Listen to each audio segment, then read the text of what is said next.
Have you ever wondered why some people seem unstoppable before the world even wakes up? It's not luck. It's not talent. It's ritual. Quiet, repeated decisions that most people overlook, especially in the first hour of the day. Because the truth is, your morning is not just the start of your day. It's the start of you, the start of your focus, your energy, your direction. And if you waste that sacred hour, you don't just lose time, you lose power. The Stoics believed that the first act of the day should be one of awareness, discipline, and presence, not chaos, not distraction, not running late and apologizing to the world for being behind again.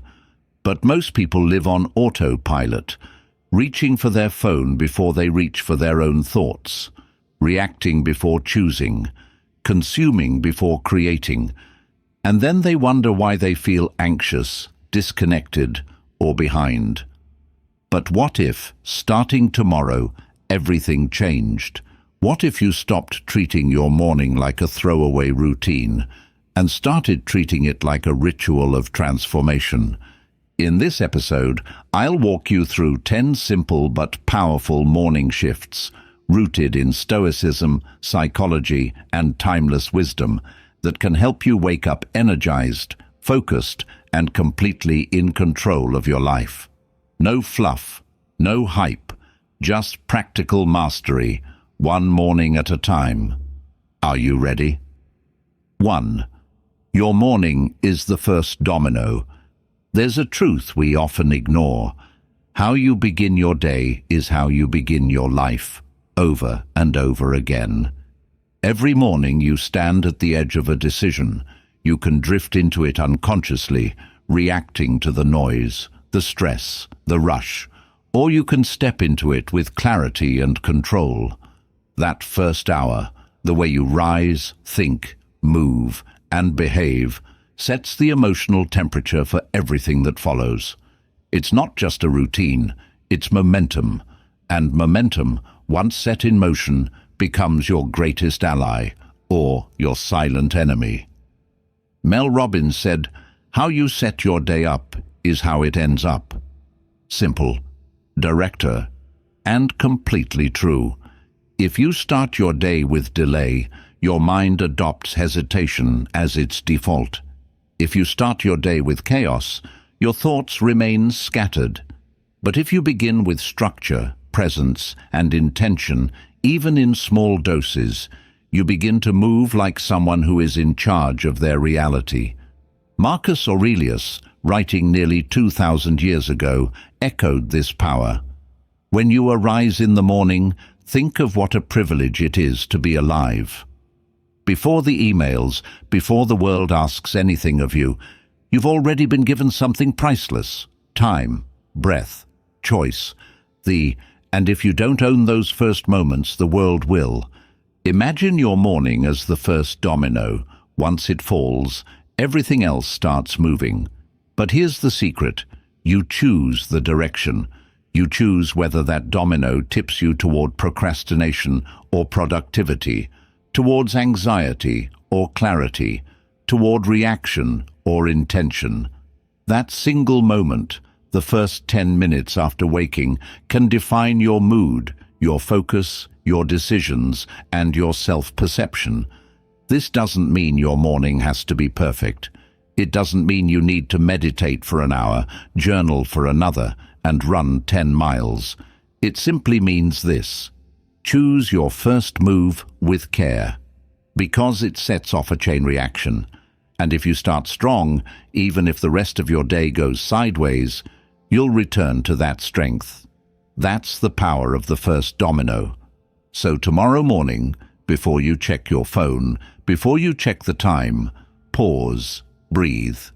Ask yourself, what kind of energy do I want to carry into this day? What kind of person am I choosing to be starting right now? Then act with intention, because the first thing you do is not just a task.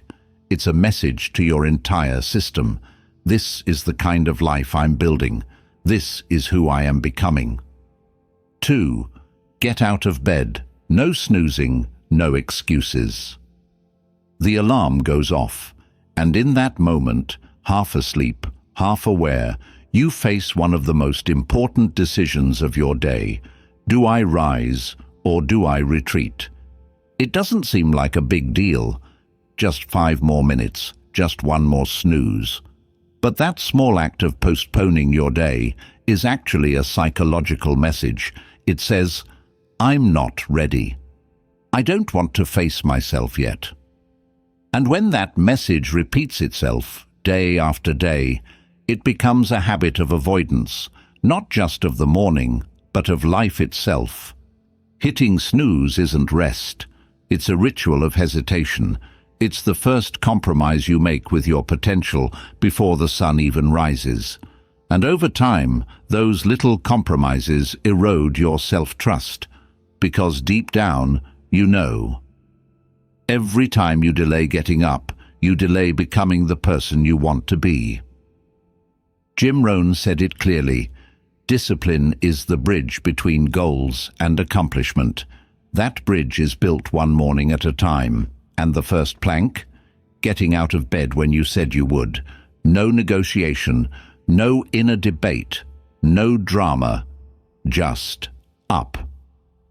That simple act becomes a declaration. I do hard things. I keep promises to myself.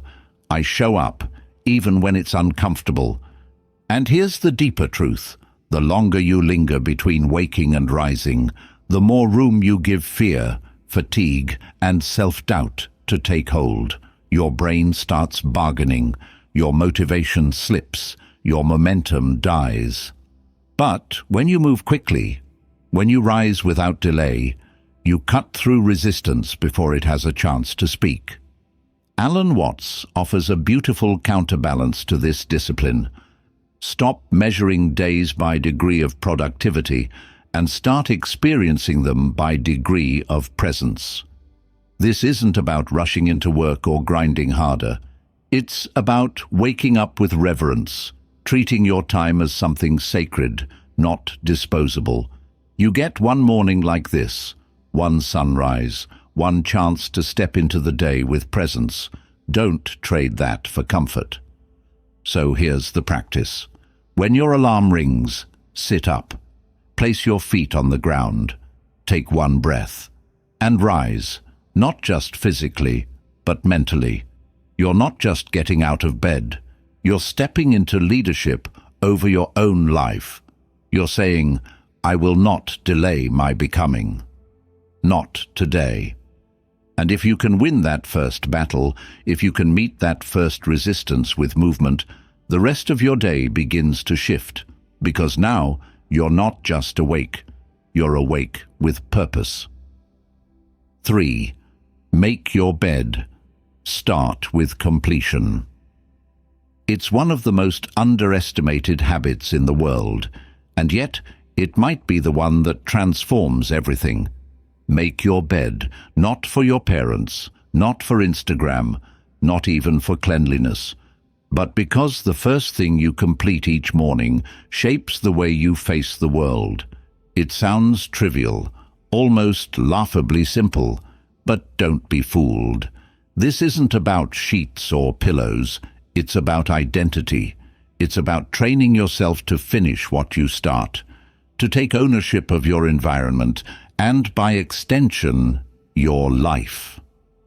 There's something powerful about beginning the day with a deliberate act of order, when the world outside is chaotic, and when your to-do list feels overwhelming. The simple act of making your bed becomes a quiet anchor. It says, I may not control everything, but I control this. And that subtle psychological shift is where strength begins. The Stoic philosopher Seneca once said, order brings clarity to the mind, and your bedroom, whether you realize it or not, is a mirror of your mental space. When your surroundings are cluttered, disordered, and neglected, it often reflects, or worse, reinforces, that same disarray in your thoughts. But when you bring order to your space, you begin to bring clarity to your inner world.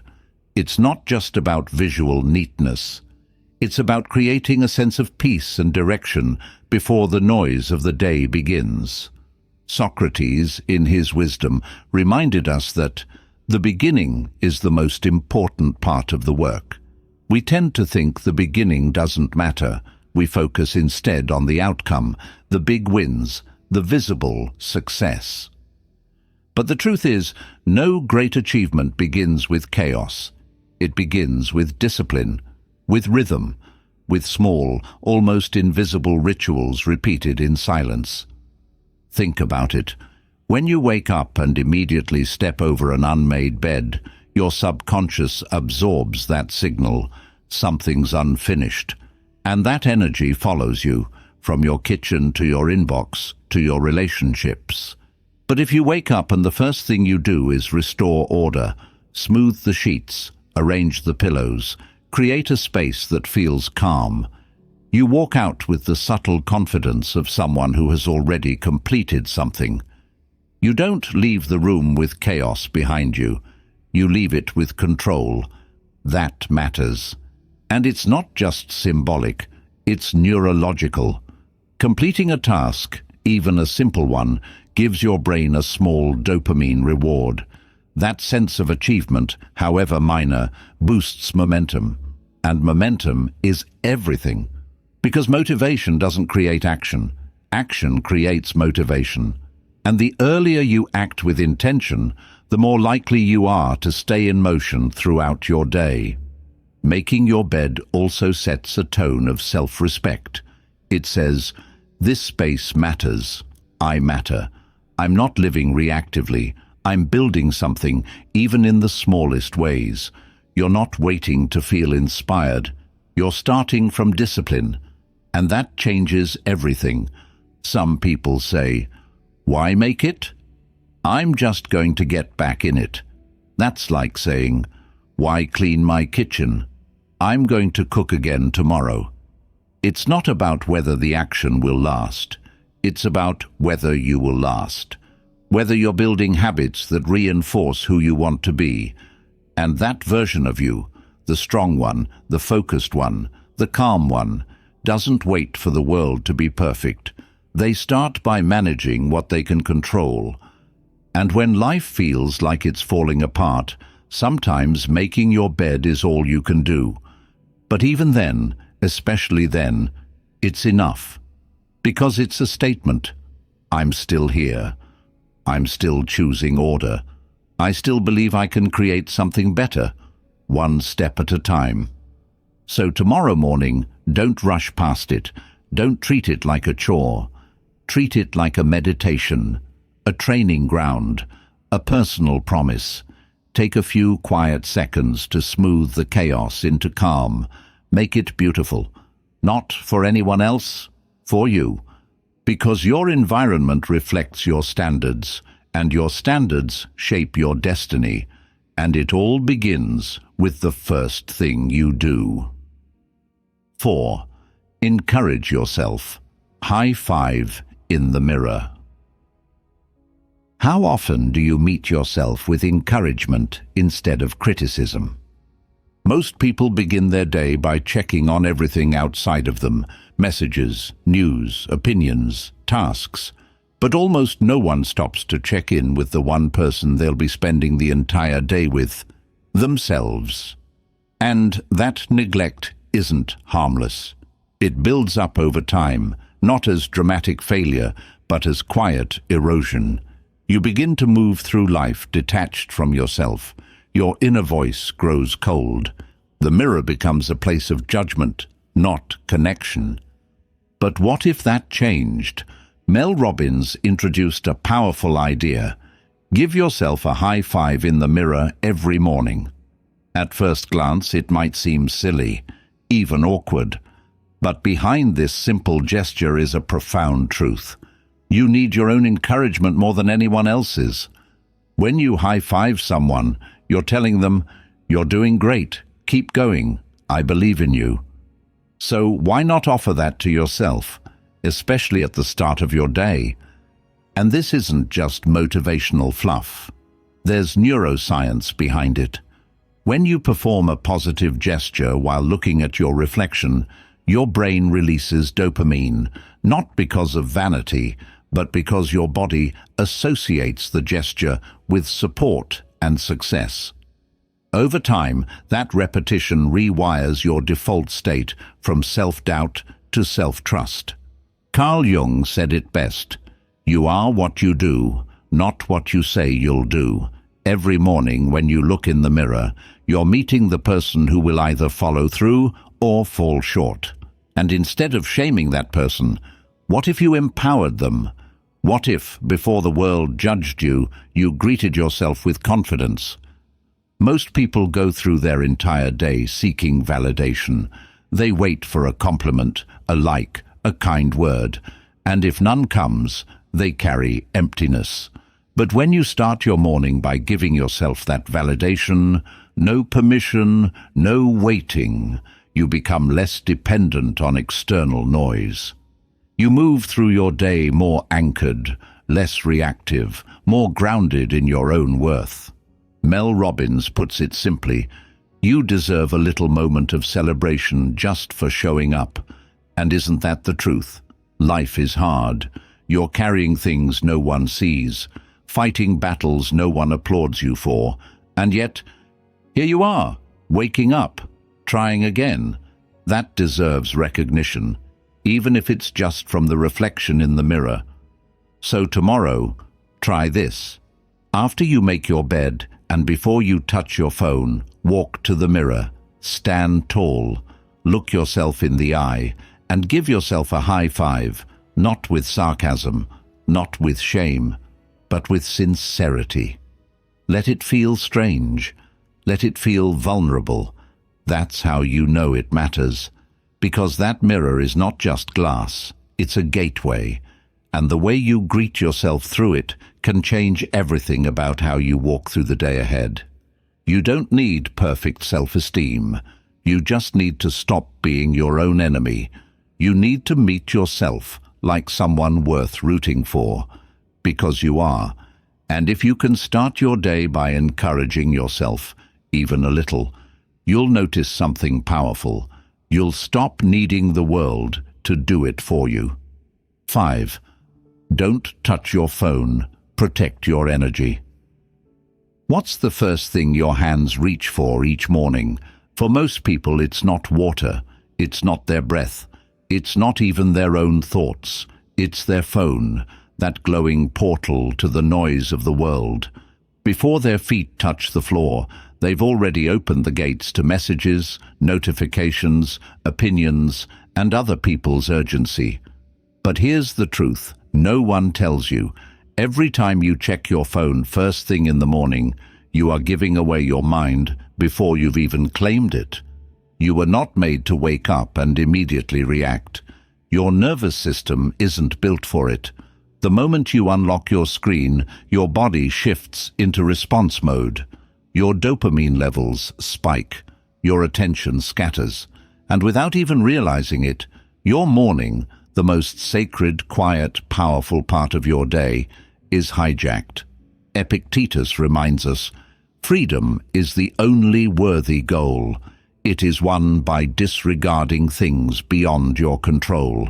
When you check your phone before checking in with yourself, you're surrendering that freedom. You're letting your peace be dictated by headlines, alerts, or someone else's chaos. And that's not presence, that's imprisonment.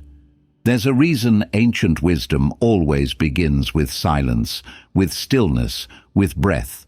Because your first thoughts shape your lens, your first words become your tone, and your first interactions determine your emotional foundation. If the first thing you see is bad news or a comparison trap on social media, don't be surprised if anxiety rides shotgun all day.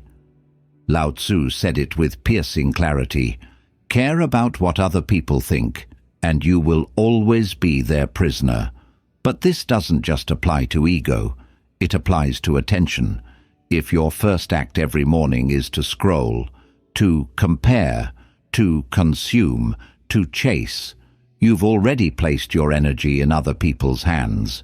You've locked yourself in their rhythm, their expectations, their drama. But it doesn't have to be this way. Imagine what it would feel like to wake up and just be with yourself. No buzzing, no pings, no dopamine loop. Just presence. Just breathe. Just you. That space isn't empty. It's powerful. It's where intuition speaks, where peace grows, where priorities surface.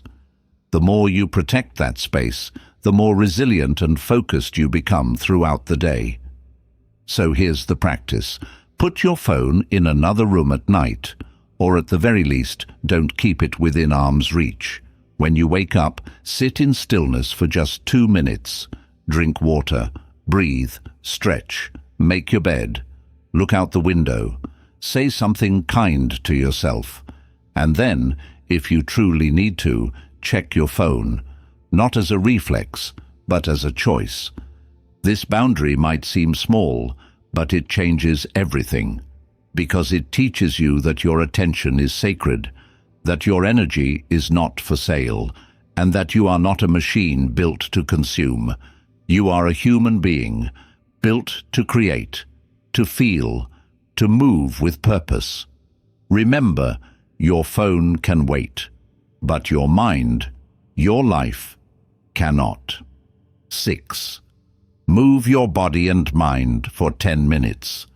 Your mind is not fully awake until your body is, and your body will not move with purpose unless your mind tells it why. Most people start their day in a state of friction, not because their life is chaotic, but because their body and mind are disconnected. They open their eyes, but they don't move. They sit still, but their thoughts race. And they wonder why motivation doesn't come, why clarity feels out of reach. But here's the truth. Motion is medicine. You don't need to run 5 miles at sunrise. You don't need an hour of meditation or a gym membership. You need 10 minutes, just 10, of deliberate present movement. And when that movement is aligned with mindfulness, something powerful happens. Your physiology and your psychology begin to cooperate. Your energy rises. Your thoughts slow down. Your presence returns. Friedrich Nietzsche once said, "All truly great thoughts are conceived while walking." He understood what most of us forget, that thinking clearly doesn't happen when you're hunched over your phone or trapped in your own head. It happens when your feet are moving, when your lungs expand, when your blood circulates. Because your body is not a separate machine, it's your mind's partner. And the moment you treat it that way, everything shifts. You might not realize this, but your emotions are deeply physical. Anxiety, often trapped in the chest. Anger, tension in the jaw or fists. Sadness, a weight behind the eyes or shoulders. And yet, instead of moving through these emotions, we sit with them. We scroll, we numb, we overthink. But Thich Nhat Hanh, a master of presence, offered another path. Walk as if you are kissing the earth with your feet. That's not just poetic. It's powerful. It's about intentional motion. It's about awakening the body with reverence and grace. When you move, even just a walk around the block, a few minutes of stretching, some conscious breaths while standing at the window, you're not just exercising, you're making a decision. I will not start this day disconnected. I will not live only in my head. That decision becomes a habit, and that habit becomes identity. There's also a discipline to this, because there will be mornings you won't want to move. You'll feel too tired, too busy, too distracted. But that's exactly when you need it the most. Movement isn't just about fitness. It's about state change. It's about breaking the inertia of sluggishness and reactivating your vitality. So tomorrow, before the rush begins, move, walk slowly, mindfully, breathe deeply, roll your shoulders, touch your toes, do push-ups, yoga, or just dance to a song you love. Whatever it is, make it yours and make it matter. Because when your body is awake, your mind can focus. When your mind is calm, your decisions are intentional. And when your day starts with even a single act of connection between your thoughts and your movement, you reclaim your rhythm. It's not about doing more, it's about remembering that you are not separate from your energy, you generate it. 7. Practice simple promises daily. What if the most powerful form of self-respect wasn't built through massive goals, but through tiny promises, kept quietly, consistently when no one is watching? We often believe transformation requires something dramatic, a 5 a.m. wake-up, a complete lifestyle overhaul, a radical change in diet, schedule, identity. But in reality, greatness doesn't come from intensity. It comes from consistency, from doing the small things, especially when they're no longer exciting, when motivation fades, and when no one is there to congratulate you. Aristotle put it simply, we are what we repeatedly do. Excellence, then, is not an act, but a habit. That means who you are becoming is not a mystery. It's not waiting to be revealed in some distant future. It's already forming. In the choices you make today, in the rituals you honor, in the simple promises you keep. Think of it like this. Every morning you're given a blank page, and every action you take is a word, a sentence, a decision in the story of who you're becoming. You don't need to write the whole book today, but you do need to write something meaningful, even if it's small. Wake up on time, make your bed, stretch for 5 minutes, avoid that toxic habit, drink a glass of water, speak to yourself kindly. These aren't minor acts. They're the building blocks of your self-trust. And self-trust is everything, because every time you keep a promise to yourself, you send a signal, I can count on me. And that message accumulates. It grows into confidence, into discipline, into inner strength. But every time you break that promise, even the small ones, you chip away at that trust. You reinforce the idea that your word isn't sacred, that what you say to yourself doesn't really matter. And that's where disconnection begins. Mel Robbins said, simple promises make you more you. And that's the beauty of this practice. It doesn't ask you to become someone else. It asks you to return to who you already are, beneath the procrastination and self-doubt. It invites you to stop waiting for the perfect moment and start honoring your own word, one small act at a time. There's something deeply Stoic about this. The Stoics didn't believe in spectacle. They believed in principle, in virtue, in showing up as a student of life, every day, in every choice. You don't need to be perfect. You need to be committed to aligning your actions with your values, even when it's hard, especially when it's hard. So here's the challenge. Choose one promise each morning. Just one, not 5, not 10, one. Something so simple you can't make an excuse for it. And then, do it. Not because someone is watching, not because it'll make you feel productive, but because it's who you said you'd be. Over time, that daily promise becomes a ritual. That ritual becomes your identity. And that identity, that's the foundation of a strong life, not built overnight, but brick by brick, in silence, with intention. Because at the end of the day, success isn't about how much you did. It's about how often you kept your word. 8. Create for yourself before consuming others. There's a quiet war happening every morning between what you want to build and what the world wants to feed you. The moment you wake up, you have a choice.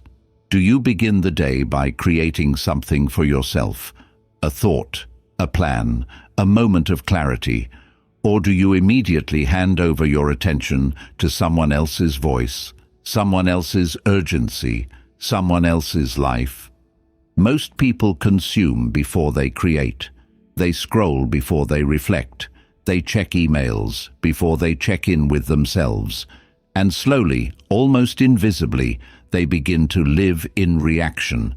They lose the morning's magic, the purest, clearest time of day, and fill it with noise. Not because they don't have dreams, but because they're too distracted to remember them. But imagine this instead. Before the world gets a piece of you, you give something to yourself. 5 minutes to journal, 10 minutes to write, a simple drawing, a short reflection, an idea, a sketch, a plan for the day ahead. Something, anything, that reminds you that you're not just a consumer, you're a creator. Rohn said, "Either you run the day or the day runs you." That begins with what you do first.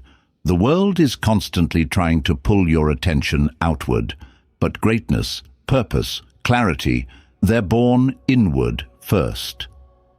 They begin in silence, in the space before the noise. And the Stoics knew this. Seneca wrote, "Life is long if you know how to use it." But most people never learn how to use it. They give away the best hours of their day to everyone else. They start the morning by absorbing opinions, news, drama, and then wonder why they feel drained by noon. But when you create before you consume, you flip the pattern. You lead. You decide. You reclaim the most sacred resource you have, your attention. This doesn't mean you need to write a book every morning. It doesn't mean you need to meditate like a monk or paint like a master. It means you need to do something, however small, that belongs to you, something that moves you forward, even just a little, something that reflects who you are and who you're becoming. Because when you begin your day by expressing, not absorbing, you shape your identity instead of borrowing someone else's. You step into alignment instead of reacting. You grow your inner world before the outer world tries to define it for you. So here's the invitation. Tomorrow morning, resist the urge to open your apps. Instead, open a notebook, a blank screen, a breath, a space that's yours. Write one sentence. Sketch one vision. Speak one intention aloud. Not for the algorithm, not for applause, for you. Because when you give to yourself first, the rest of the day becomes a reflection of that self-worth. 9. Progress beats perfection. Move the ball. Daily. What if your breakthrough wasn't waiting at the top of a mountain, but hidden in today's small, imperfect step? Most people never move forward because they're waiting for the perfect moment, the right plan, the right energy, the right motivation. But that perfection, it never comes, and in its place grows doubt, hesitation, and a quiet kind of guilt. The kind that comes from knowing you could have done something, but didn't. The truth is, greatness is rarely built in leaps. It's built in inches, in small, consistent, sometimes invisible movements, the kind no one claps for, the kind no one sees. It's built in showing up again and again, when it's boring, when it's hard, when it feels like nothing's working.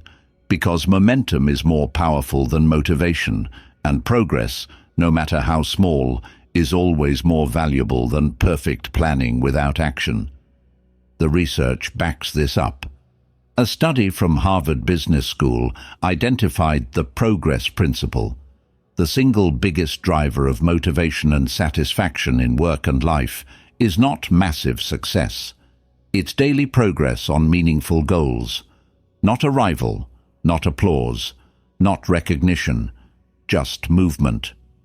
Nietzsche echoed this truth in a deeper way. He who has a why to live can bear almost any how. If your why is strong, if you remember who you want to become, You don't need perfect conditions. You just need to move the ball forward. 1 inch, 1 representative, 1 page, 1 act of courage. That's it. And yet, we resist. We think if it's not excellent, it's not worth it. But that belief is the enemy. It paralyzes us. It tells us if it's not perfect, don't even try. But the Stoics would say otherwise. They would remind you that virtue is forged in daily effort, that character is built in repetition, that the only thing in your control is your willingness to act, not how flawlessly you perform. So, what does it mean to move the ball daily? It means making progress even when you don't feel ready, writing 1 paragraph when your mind wants to avoid the whole project, choosing a healthy meal when it would be easier to default to junk, saying no when you usually people please, practicing your craft for 10 minutes when no one is watching, following through on the hard thing you promised yourself yesterday. These are not small things. These are everything, because every action is a vote for the person you're becoming, and the more votes you cast, even if they're small, the stronger your identity becomes. That's how confidence is built. That's how transformation begins. Stop waiting for the perfect conditions. They don't exist. You don't need to have it all figured out. You just need to do something today that proves you're in motion, that you haven't given up on yourself, that you still believe in the person you're building. So here's your reminder. The work doesn't need to be perfect. It just needs to be done today, then done again tomorrow, and again the next day. That's how empires are built. That's how character is carved. That's how your future self is made real. 10. Your morning routine is who you're becoming. There's a quiet truth hiding in plain sight. Your future is already happening. It's not some distant event. It's being built, choice by choice, breath by breath, morning by morning. We love to imagine that transformation arrives suddenly, that one day we'll wake up focused, confident, and in control. But the reality is much simpler and more sobering. You are becoming someone right now, every morning, in the silence, in the repetition, in the rituals you either choose or neglect. Alan Watts reminded us, the future is a concept. It doesn't exist. And yet we live as if our best self is waiting at the end of some big event, some success, some turning point. But no moment is bigger than this one. The real transformation begins when you stop outsourcing your growth to the future and realize it's happening every time you choose presence over distraction, discipline over delay, intention over autopilot. Epictetus said, "First say to yourself what you would be, and then do what you have to do." That's the blueprint. Not motivational slogans, not perfect plans, but honest clarity. Who do I want to be? And then, what would that version of me do right now at 6 a.m. before the rest of the world even opens its eyes? Your morning routine isn't just a set of tasks. It's a rehearsal for the life you're building. It's the part of your day when you're least interrupted, least influenced by others, and most in control. What you do in that window matters more than you know. It defines your rhythm. It shapes your emotions. It conditions your identity.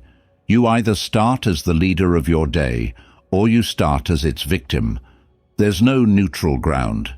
If you begin your day hitting snooze, reaching for your phone, rushing, reacting, you're programming yourself to live passively.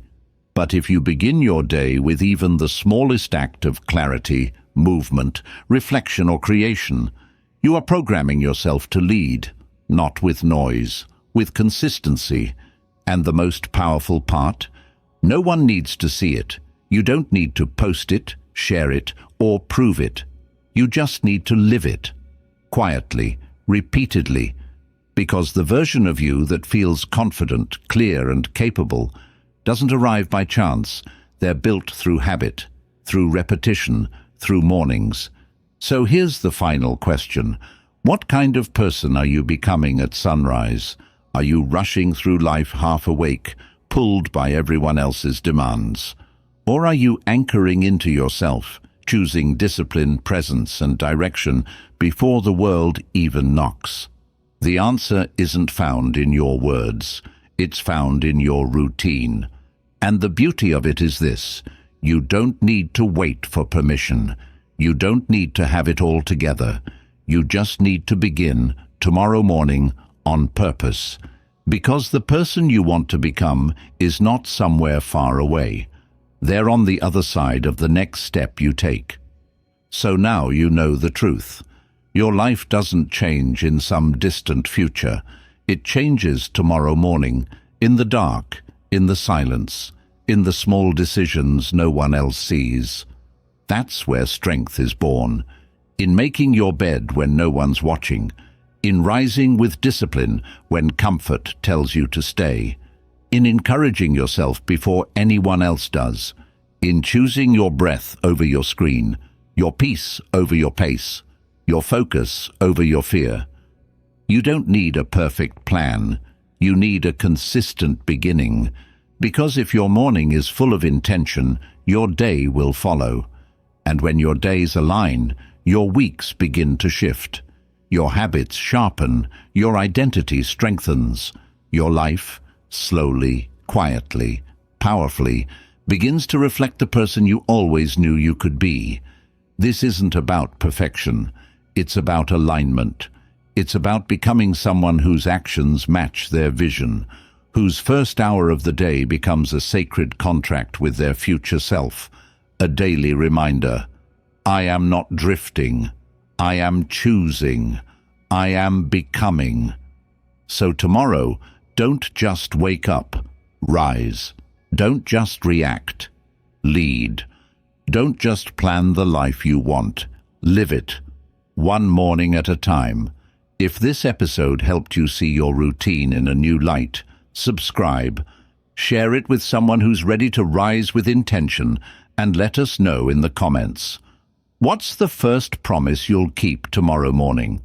The world may be chaotic, but your morning, that's yours.